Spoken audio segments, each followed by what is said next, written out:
Angkatan bersenjata Rusia mengganggu evakuasi Brigade ke-25 Angkatan Bersenjata Ukraina. Rekamannya ramai beredar di media sosial Telegram pada Jumat 6 Desember 2024. Dalam video tersebut merekam aksi prajurit dari kelompok Macan melawan tim evakuasi Brigade Lintas Udara ke-25 Angkatan Bersenjata Ukraina.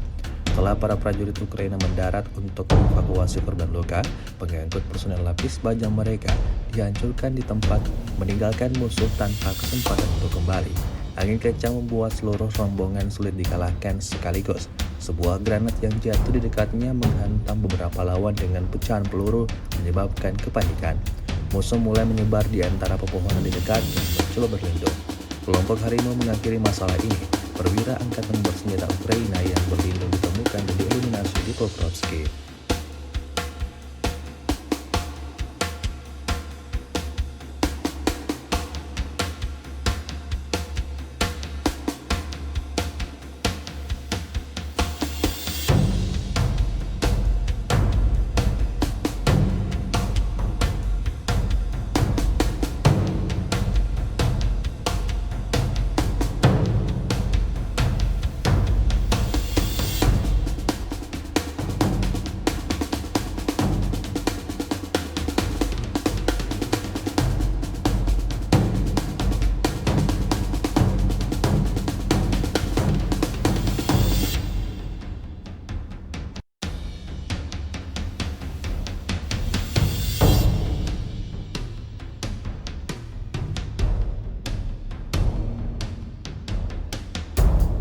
Download Tribun X sekarang, menghadirkan lokal menjadi Indonesia.